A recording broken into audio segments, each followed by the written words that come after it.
Hello and welcome to Sportskida's Fantasy Cricket Mantra. This is Bax. What a start for India in the first ODI. A convincing win. We now move on to the second ODI at the Bay Oval. I'm going to give you two teams, two suggestions for fantasy cricket. On to team number 1. Wicketkeeper, MS Dhoni. Flash stampings and brilliant behind the stumps, safe hands, more points to grab. Opener, Rohit Sharma. He didn't fire in the last game, but I expect him to perform in the second ODI. Watch out for those mid-wicket pulls. Number 3, obviously, Virat Kohli. How can you miss Virat Kohli from a Fantasy 11? No chance. Full of runs, full of confidence, full of awards. Watch out for Kohli. Coming on to the New Zealand team, I'm going to pick Colin Munro here. Surprise pick, yes, he didn't perform in the last game, but he could be lethal in the power play. If he gets a good start, 30-40, he can convert it into big scores. Kane Williamson, of course, Kane Williamson, Captain Cool from New Zealand, has been full of runs. He's one to watch out for. In the first ODI, he showed what he can do. If given support, he could make those starts into big ones. Ross the Boss, I'm eager to see those whacks over mid-wicket boundaries. Bay Oval is known for some big runs. It's a big scoring venue. Ross the Boss could be his day. Coming to the all-rounders, I'm going to pick Kedar Jadhav.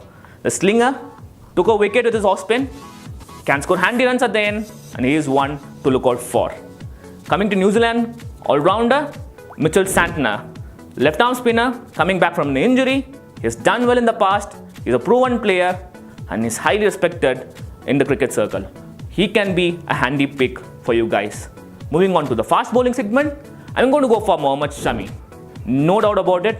Terrific form. What a comeback he has made into white ball cricket. He can move the ball both ways, can be nippy with the bouncers, and his sharp bouncers have troubled batsmen in the series.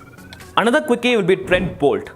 He can move the ball away from the left-hander, he can bring the ball back into the right-hander, he can bowl those slower ones, and he can bowl the Yorkers as well at the death. My last pick would be a Chinaman, Kuldeep Yadav. He was brilliant in the first ODI. He could trouble the batsman with the ball spinning both ways. New Zealand will find it hard to pick him from his hand. My captain for this team would be Kane Williamson. It's not King Kohli, it's Kane Williamson. On to my second team, I'm going to pick Dhoni. Keeper Dhoni, there's no change, and the opener is changed here. I'm going to pick Shikhar Dhawan. He is back amongst the runs, he's got the drives going, he's got the flicks going. It could be Dhawan's day. At number 3, there is no change, it's King Kohli, and I'm going to pick Kohli as the captain for this team. Number 4, it's going to be Martin Guptill. I'm going to pick Guptill just because he's a match winner, he's a boundary hitter, more boundaries, more points for you guys. Then it's going to be Kane Williamson once again, followed by Ross Taylor, and then comes the change in the all-round department. I'm going to go for Vijay Shankar for this team. Just because he's young, he's got the ability, he's got the talent, he can pick wickets, he can score some useful runs, and he's a very good fielder. Coming to New Zealand's all-round department, I'm going to pick Mitchell Santner again. And moving on to the fast bowling department, I'm going to pick Bhuvneshwar Kumar. Bay Oval is known for some big runs, high-scoring games. When Sri Lanka played New Zealand in the last game, almost more than 600 runs were scored in that game. So I expect Bhuvi to be good at the death, getting some wickets. In the New Zealand fast bowlers department, I'm going to go for Tim Southee. Good with a new ball, he can swing the ball, got some good Yorkers with him, and he can be lethal at the death.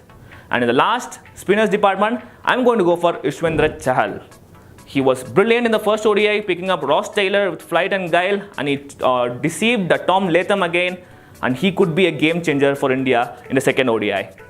There could be some changes in the second ODI in New Zealand side. Ish Sodhi could come in place of either Lockie Ferguson or Doug Bracewell. It could be a possible change. For India, I don't see any change as such, but you never know with Kohli, there could be a surprise. Like, share and subscribe to Sportskida Fantasy Cricket Mantra.